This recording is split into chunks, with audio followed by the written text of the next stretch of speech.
yeah, if I start waffling on, which is definitely going to happen, I'm going to apologise. But lovely to see you all, to see some familiar faces, to see some new faces, and thank you to Emma for asking me to come along today. A couple of you might have an idea of like my background and history and things like that, because obviously you've met me before and things like that, but for some of you it might be completely new. I wanted to kind of keep it nice and relaxed, and if you've got any questions and stuff, obviously feel free to just throw something at me if you want, or just ask away. But when I asked Emma what's the sort of topic for today, she said about conversations of success.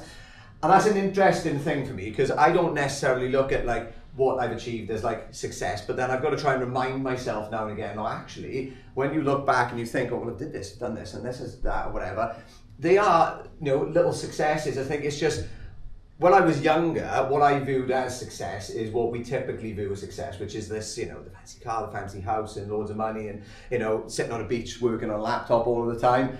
But actually, as I've gotten a little bit older, a little bit wiser, I feel like I've looked at success and gone, actually, that isn't the version of success that I would even want necessarily. The success I look at now, which is the, ability to do something that's meaningful to me, but also the ability to have the freedom that comes with being self-employed, or, getting to choose the work that you like and enjoy, and having the freedom to explore and travel, like that kind of side of things is what I look at as success now. And I remember when I had, which I'll go into in a second, when I had my first business, my sort of vision was like, it's going to be great, I'm going to set this business up now, and it's going to allow me to travel and this, that, whatever. But I had an actual shop, like a premises, and you're kind of tied in a lot more. So going on holiday seemed impossible. Running the businesses with a physical sort of presence. And I think as I've gotten older, I've realised actually freedom is what I value, and the ability to choose these things that I love to do and stuff like that. So I'll talk more about that in a bit. But before we go any further, my name's Ryan Stevens. I probably didn't even say that when I started. People ask me all the time, like, what is it that you do? Because I do a lot of different stuff. Now, what I tend to say is like, I empower people, or I like to empower people to create lasting change, or I like to challenge people to make improvements, or something along those lines. Because everything I do kind of comes back to that. I'd say that's almost like my personal mission statement, if you like, just because I realized a good few years ago that I like helping people. Like if somebody comes to me with some sort of an issue, my brain's like, what do I need to say? What do I need to do? Or, do they just need me to listen to them right now and feel as if they're seen and heard and whatever? What's the best approach in order to make sure I create the best outcome for this person? So that's kind of something I think I've always done. And it took me a long time to realize, like, actually, this is the kind of work that I should be doing. And, over the last sort of 5-6 years, I've sort of cultivated that into the business and life that I live today. If you had to put a title on it, it would probably be like a well-being coach or mentor. That's kind of what I go off. So this is just like a snapshot from my website.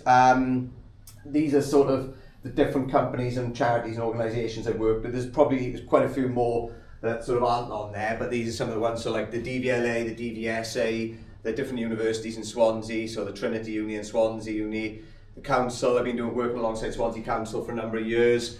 Been in and out of prisons, doing workshops and talks and things like that. Love Trails Festival as well. I've just come back from Croatia with Love Trails Festival out there, so that was nice. Actually, leading runs and hikes and stuff. Nice free holiday. So I'm not gonna say no to that. Actually, they said you were available. I said I think I can make that. I think I can do it. And a bit of more of a snapshot of sort of the things I do now. So these sort of talks I've been doing probably a little bit longer than since I first went self-employed. So it's probably about 7-ish, maybe. Yeah, I think 7 years maybe since I've been doing these. And I've tried to work out roughly how many people I've spoken in front of, right? And I have no idea, right? But when I've worked it out, I thought I've done roughly this many talks, and there was roughly this many people in each, and it works out probably in excess of about 30,000 people. And I worked out, and that's crazy, And it's the way I look at it is just planting seeds. I know a few other people in here do talks as well, and I think it's just planting seeds not necessarily knowing if they're going to grow into anything or when they're going to grow into anything or what they're going to grow into, but just trusting that what you're saying, what you're doing is making an impact, even if you don't get to see it. And I know, Nigel, you've been working with Big Ideas for a number of years now, 20 years, over 20 years? I think I'm the oldest one now. Yeah, he's a veteran. And you don't get to see... colour in my hair when I started. Yeah.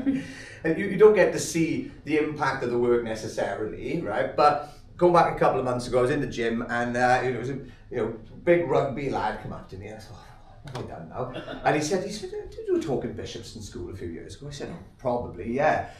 And he said, you were like doing the David Goggins stuff, the runs and this and that. And I said, yeah. And I said, out of curiosity, what do you remember from that talk?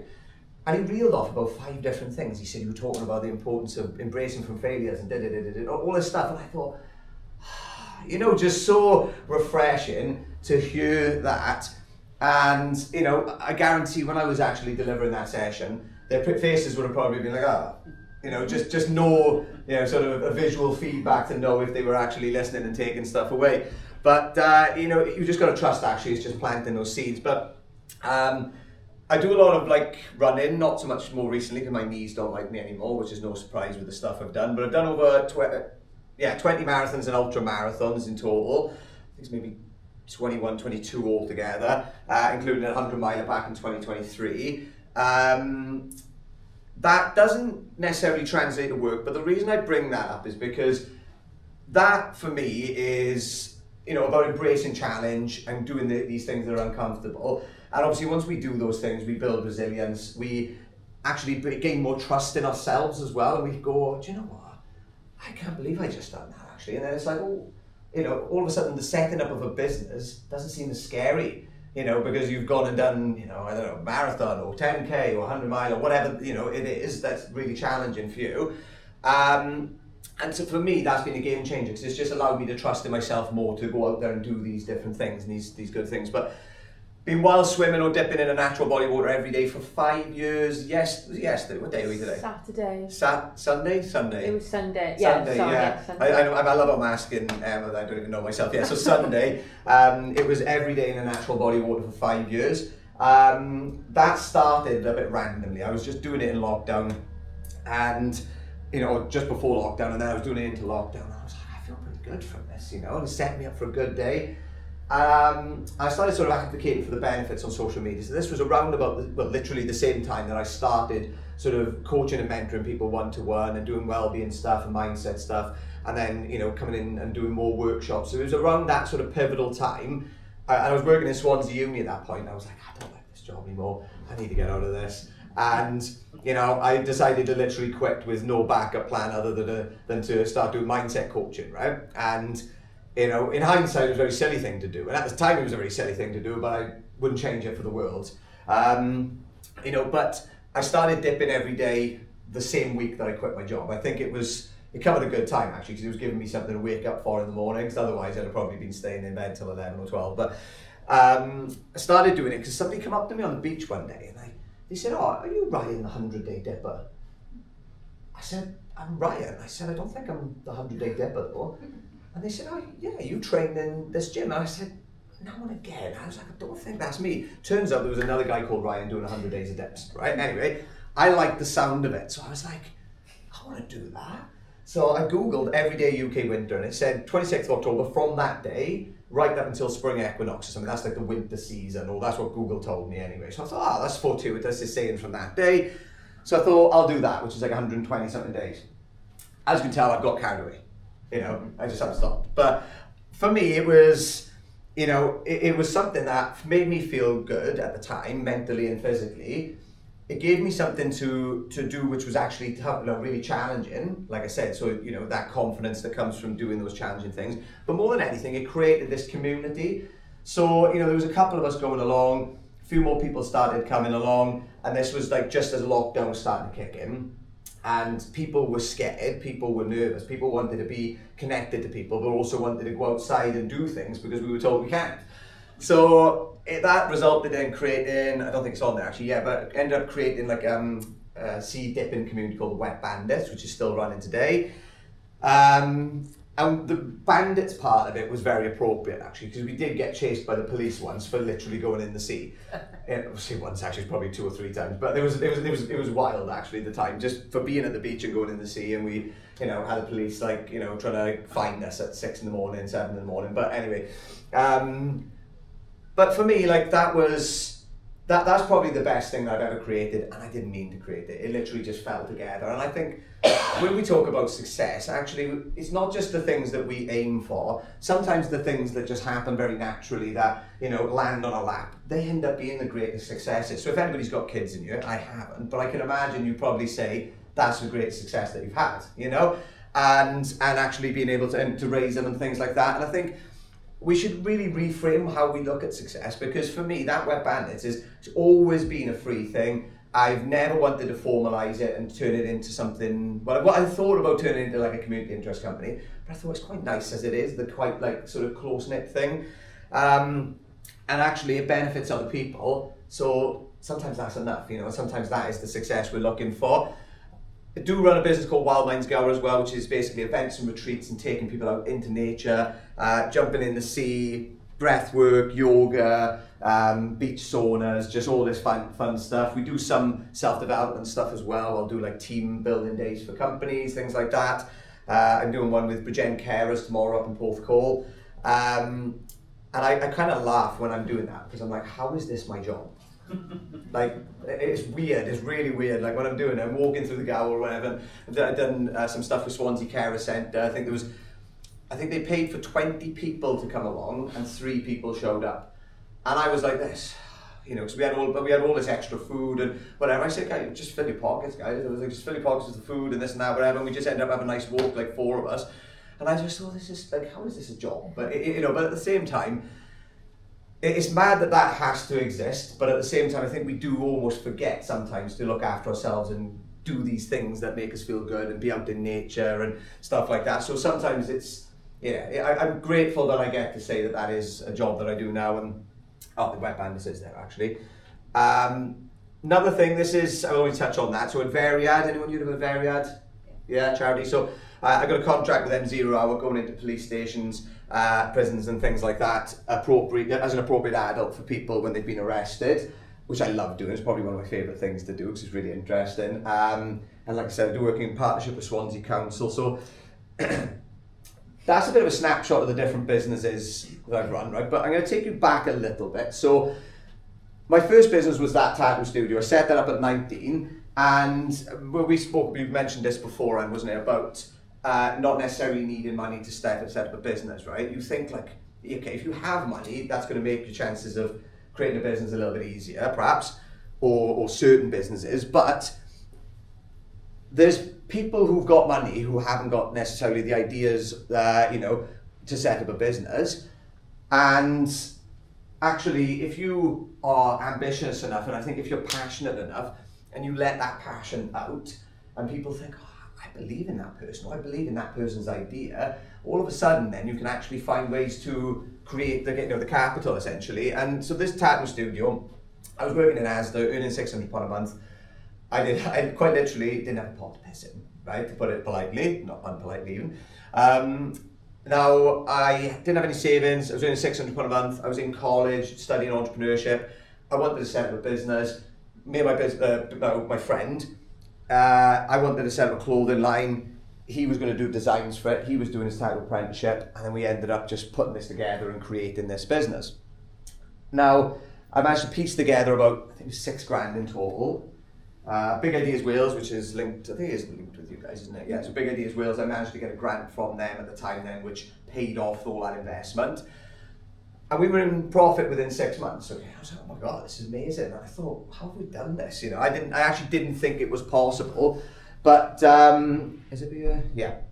I didn't think it was possible, but that again gave me this confidence, because I was like bullied in school, didn't really have a lot of self-confidence, didn't really believe in myself, didn't think I could go out there and achieve anything. My inner voice was always like, you know, leaning towards the negative side, which was about, you know, you can't do that, or you won't be able to do this, or this is definitely going to fail, or you're definitely going to do something wrong.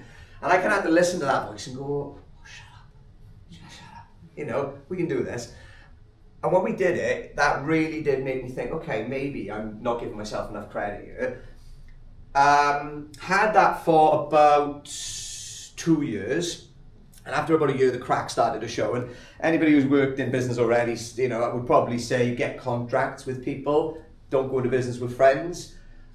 I didn't do both. Didn't do contracts. We actually went to get them, and I thought, it's about £1,000. That is, we don't need contracts. Handshake. Yeah, yeah, and you know, it wasn't the best of ideas, because about a year in or 6 months into it, the crack started to show. Money going missing, arguments. Me and my business partner had 1 or 2 fights as well, where he just like run at me one day in the shop. There was a lot of mental manipulation, a lot of bullying, and I got to a point where I didn't feel as though I had any value in that business. I felt like a glorified receptionist in my own company. And I was drinking probably 4 days a week, I reckon, you know, and because I was only 19, 20, I was like, you know, student night on Wednesdays, karaoke in Yates on a Thursday, you know. Quite literally, I used to love that actually. But it was, you know, when I look back, I was kind of like, I was dealing with something, but I wasn't dealing with it in the right way. I was running away from it, you know, because I didn't want to be in that situation. I felt like the walls were sort of closing in. I felt trapped. But it got to a point then where I went on holiday, came back, and I knew they were going to set up another business elsewhere, because I'd seen the business plan all changed around and all of that kind of stuff. That's a quick snapshot of it. But there was a lot of like horrible stuff going on, and I ended up, as a contingency plan, making not so good choices. Okay? Now, I thought, I'm going to end up in debt, I'm going to be seen as a failure. What can I do? I need to get some money in. Started selling drugs. Not the best idea, as you can tell, because I got a court and I got arrested 3 months later when I literally went to stop, because I was like, I don't like the person who would come in. Went to stop, literally walked out of the business, went to get a job got a job in Admiral, and then I was like, right, I'm going to get rid of this last stuff because this isn't who I am. Got caught, got arrested, went to prison at the age of 21. So when we talk about sort of life journeys or like pivotal moments, quite literally was a pivotal moment. I got into prison on day one, and I thought, you know what, that's it. I'm never coming back from this. Like, I've screwed it all up. People are going to think I'm a failure. People are going to think I'm a scumbag. People are going to think this, that, and whatever. I'm always going to be labelled as a drug dealer. I'm never going to go to Australia. Never going to go to America. All of these thoughts were in my head for weeks. Maybe even months, but I think it was a couple of weeks. And I remember then, I picked up some book about positivity. No idea what it was. I wish I could tell you. But I just thought, I'm thinking really negative, and I'm not going to be able to think my way out of this if I keep digging this metaphorical pit even deeper. So I started trying to focus on the positive. I started learning, I started journaling, started doing courses. I did counselling qualifications, working with substance misuse qualifications in there. 12 months after being released, so I was in there for 9 months. 12 months after being released, I got a job with Drug Aid. So I was basically providing substance misuse support, mentoring and things for people who had substance use issues and mental health issues. Went back into the prisons then, delivering workshops about a year or so later.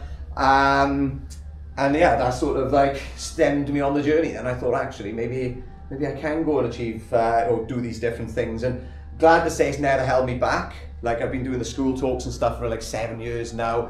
I go back into police stations, I've been back into prisons delivering workshops. And I did think it was going to stop me going to Australia, but I've got a working holiday visa for Australia, and that's where I'm going in the next couple of months. So yeah, I'm chuffed to say that, well, it's come full circle. I think when I land in Oz, it'll be 10 years to the week since I was released from prison. So that'll be quite a nice moment. But I'll fly through these. Couple of things I learned from that experience. Right, one was about embracing failure. I think failure is something we get scared of. But with business and in life in general, if we can look at the failures, the things that we maybe did wrong, or the things that just went wrong in general, and we go, do you know what? Yeah, that didn't work out. What can I learn from it? How can I take these lessons away and apply them so it helps me moving forward? And I think when we do that, it ceases to be a failure and it becomes a lesson. It becomes something that's a springboard or a ladder to the next level rather than an anchor that's pulling us back down. So I think anytime we fail at something, anytime something doesn't go our way, just go, oh, do you know what? That wasn't as I wanted it to be, but that's okay. What did I learn? How can I become better? What can I do next time? And I think that's such a pivotal thing, especially when you make mistakes like I did. Number 2, power of positive thoughts. So anyone heard the term toxic positivity? Yeah. Yeah? Oh yeah. Yeah? So, yeah. So toxic positivity is like, let's just say now a family member's passed away and somebody comes up, oh, don't worry, it's going to be all right, or it's, or they're going to be okay. And it's like, well, probably not. It's being positive to the point where it's not really productive. But positive thought in general is such an important thing, right? Optimism and positivity. So optimism is, accepting sometimes the things that aren't going right and going, you know what, yeah, this is a shit situation, but I know I'll get through it, I know I'll get past it. I don't know when, I don't know how, but I know I will. And I think adopting that is such an important tool because it's like the light at the end of the tunnel. I always say, like, if you imagine like a mile-long tunnel and you can't see any light at the end of it, and I said, I want you to walk through that tunnel or run through that tunnel, no light, just keep going. Most people would go, no chance, or they would turn around halfway if they can't see the light, right? Whereas if there's a small little glimmer of light, it makes it so much easier to just keep going. And that's what optimism, I think, is about. And, if you have or able to switch that sort of positive thought on and go, do you know what? I don't know how I'm going to get through this, but I'm just going to trust it's going to be okay at some point. That is a difficult thing to do when you're in the shit. But it's something that is so important to try and like pull you out of it and pull you out of these tough situations. And actually as well, as you probably know, like when we're stressed, it's shutting off that part of the brain that's allowing us to think our way out of a problem, and we're just almost like in the trenches. When I had that tattoo studio, it felt as though I was driving through the mist. Like my head was in these clouds. I could only see the decisions or the outcomes of the decisions I was making, at the very last minute, not necessarily thinking like, well, actually, if I sell drugs, I'd probably get caught and I'm probably going to go to prison, and then that wouldn't be good. But at the time, I just weren't even thinking of that. It was just a survival technique almost. But I think knowing that now, this is probably a big reason why I'm passionate about well-being, because I think looking after yourself allows your body and your mind and everything else. It allows you to see the things that are dragging us down a little bit more easier and kind of go, oh, hang on, I know where that leads actually. That doesn't lead me to, feeling good. And if it leads me to feeling worse than I am right now, that's going to damage the sort of thoughts that are coming up for me, which is going to damage then potentially the actions that I'm taking. And that's going to then create these outcomes in my life that I don't necessarily want. And I feel like that is just something, now anytime a job gets to a point where I'm like, oh, I don't really like this anymore, I'm like, okay, I'll leave. And it's probably not the best employability advice, but at the same time, I think in terms of, choosing happiness over, situations that don't serve us, I feel like I've got to a point where I'm pretty good at that now. I'm focusing on 1% improvements. Don't think like, okay, I want to do overnight abs, or I want to be, run a marathon by tomorrow, or I want to set up, a £1 million business by the end of next week, or whatever it is. Those things, obviously they're very, very tough things to do, and they take a long time to achieve. And I think just once we go, okay, I want to head in this direction, and we just focus on these little 1% improvements, reading a page of a book, or reading a sentence from a book, or each day, or doing a couple of press ups every single day. Not thinking, I'm going to go and smash the gym for 2 hours every day. Just do a couple of press ups, do a couple of squats, or just go for a walk, or do some breathing exercises, just anything. And I think as long as we look at that as this little small bits of progress, and just focus on the continuation of that over time, that ends up being the things, or they end up being the things that ultimately change our life, I think. These 1% improvements when we do them over time. And what ties in with that as well is then persistency, so just bouncing back every single time. So this is, I think the screen a couple of slides back, I mentioned about clothing shops. I set that up, let me go back to it, where is it? Look at that photo on the left. Well, both of them actually. Yeah, horrific. It was like 14, I think then. Kind of strong though. Iconic hair. Yeah. So I think after about a year and a half, I think of, 2 years after coming out, I set up another business. So I left the substance misuse job. went and set up a clothing shop, had that for about a year, didn't really work, didn't enjoy it, it wasn't aligned to my values. Set up a fashion marketplace, that lasted about 8 months because we built the website ourselves and we tried to basically make it a luxury ASOS. And what we didn't realise is when we were creating it, we were actually doing, so when you get the different sizes and different colours of a said item, right? So we drop shipping all this. What we didn't realise, it was duplicating pages for each of these variants, right? And we had thousands of products. So when we launched it, it was like I think it was a 17-second load time on the website, right? So we ended up going to another guy, he rebuilt the entire website, and then we started running it, and in the end we were just like, sod this, and we cancelled, we stopped doing it. Food delivery franchise, so had that for about, I think 3 to 6 months, maybe 3 to 6 months. Hated it, like the staff turnover was ridiculous. I ended up I was up in Bridgend, Porthcawl, my steak till ungodly hours delivering food, and then, you know, occasionally I'd get like somebody placed a fake order, and it was just, so that wasn't great. But then what I did realise, actually, I set up something about the same time I went to Swansea University to work. I set up something called Ideas and Beers, right? It was just little meetups, talking about self-development, having a few beers or whatever, and just talking about interesting things, right? Because I never liked football. I never liked that kind of stuff. And when I started started doing that, we were having these conversations, which was things that I was interested in, you know, just technology and, you know, money or whatever, just different things, business, health, well-being, ironically over beers. But we were doing it for free. And I thought, why am I doing this for free? Not why am I doing this for free in terms of like I should be charging for it, but what's the deeper reason, you know? If I'm enjoying it and I'm motivated to do it, what's the driving force? And that was when I stumbled on like something called personal values, which, you know, you definitely all, you know, heard of and familiar with. And those personal values, I do think, are these driving forces for our life, in a way.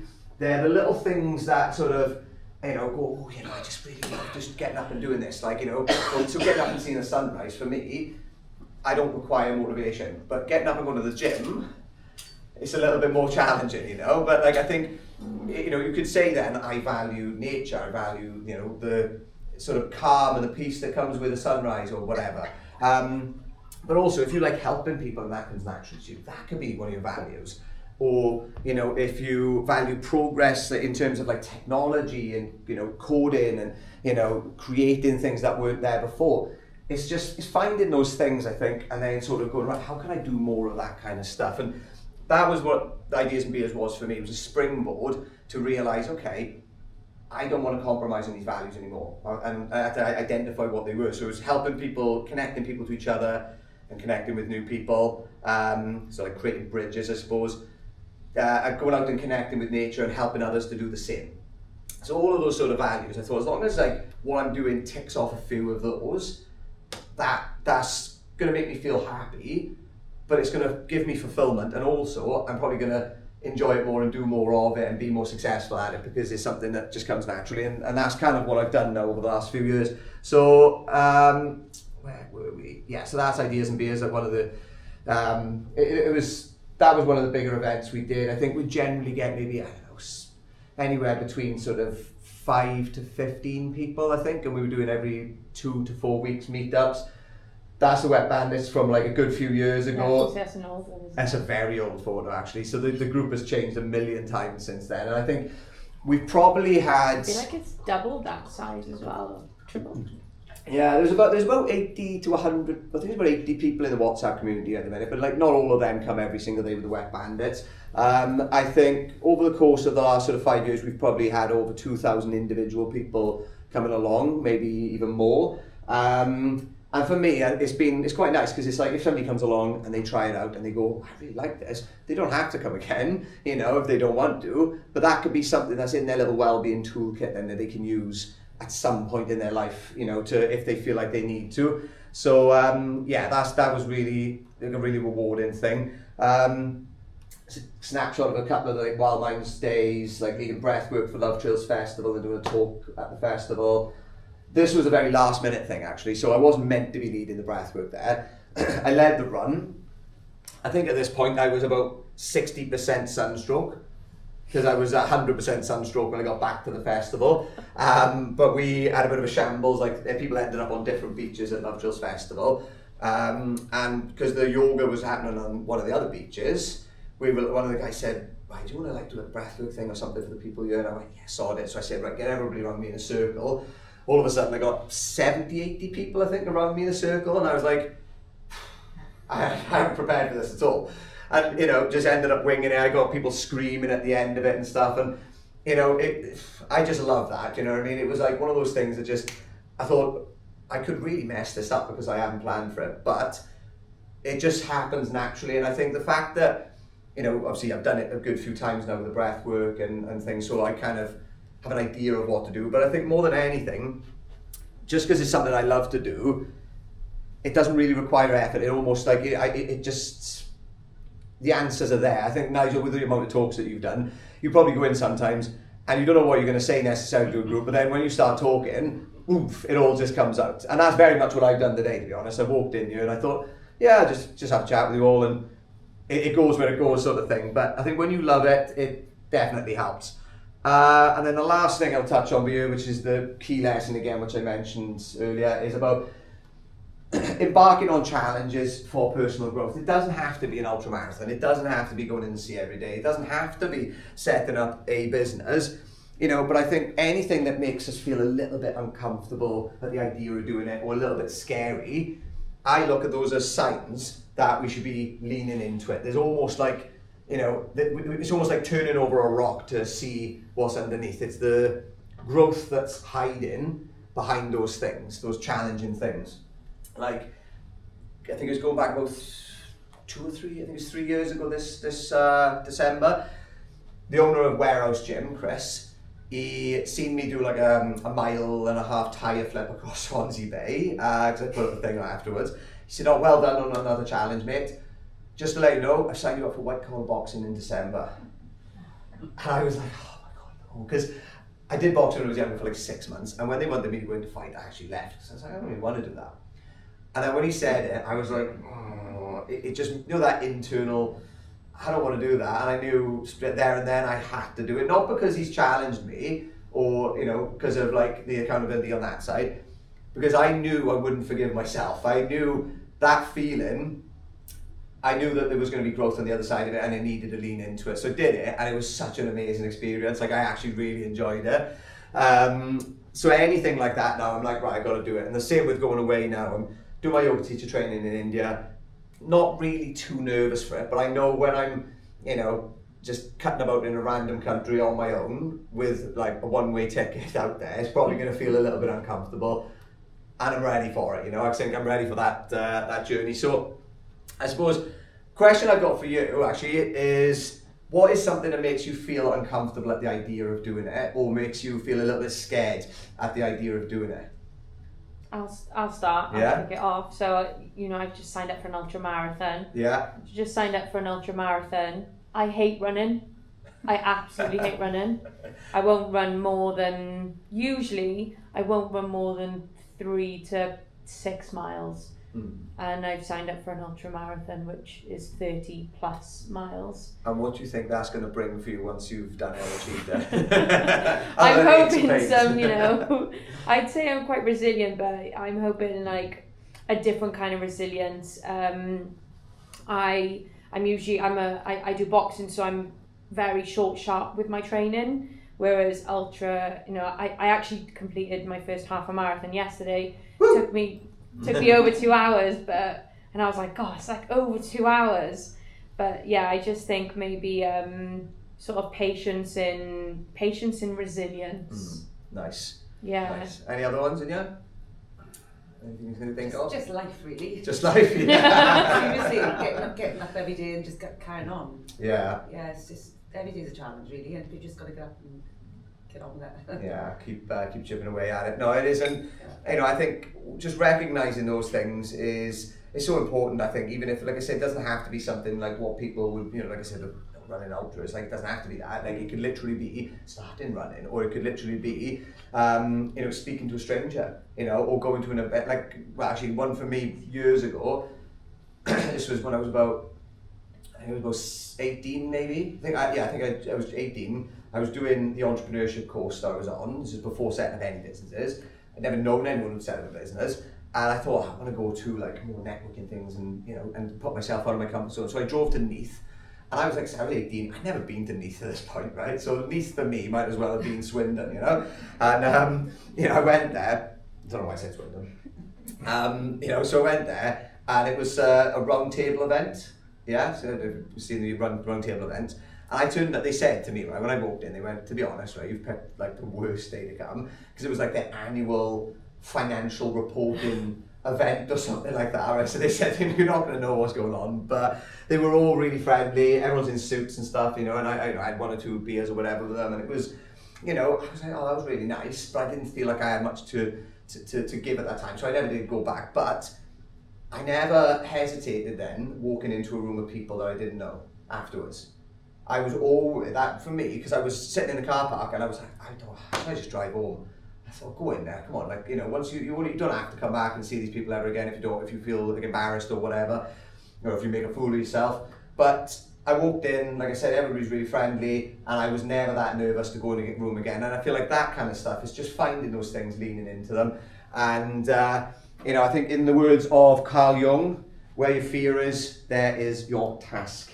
And on that note, I will say thank you for listening. I think I've waffled on for 35 minutes now. So if there are any questions, I mean, I don't know if we've got 5 minutes or something for that. Well, we can,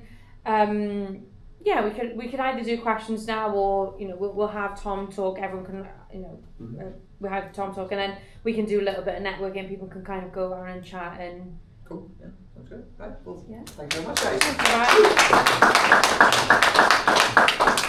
I'll also send you any of this stuff as well. I won't go on it now, but I got like well-being related stuff here, which I can send you the presentation to if you want to do it in your own time. And I think that is like, if you take a photo of that, maybe that's like a helpful thing to do. I think maybe once a month or something like that. To be honest, just because. What I do is I'll rate them, say 1 being completely low, 10 being fine, I don't need to change it, because it's quite helpful if you're feeling a little bit out of sorts. Sometimes it's quite helpful to look at that and, you know, and go, oh, actually, do you know what? Yeah, I haven't moved much lately, or I haven't been spending much time outside lately, or it's winter, so I'm not spending much time in the daylight. And it gives you something to sort of lean more into, I think. And the emotions wheel as well. So Crystal, you definitely come across this with the work you do. Is the emotions wheel is quite a helpful tool as well, because you can look at it and go, it labels the different emotions. If you haven't got words to sort of think, oh, how am I feeling? It you know, gives you a thing, and it'd be like, oh, I feel a little bit confused, and then it links back to, oh, well, actually, I'm feeling irritated because of something, and it helps you to almost pinpoint what it is that you're experiencing, potentially why you're experiencing it, and then helps you to find answers on how to move forward with, or to move past it. So, yeah, like I said, that and the emotions wheel, take them and have a little gander. Thank you. Thanks, Ryan. Now I need a drink.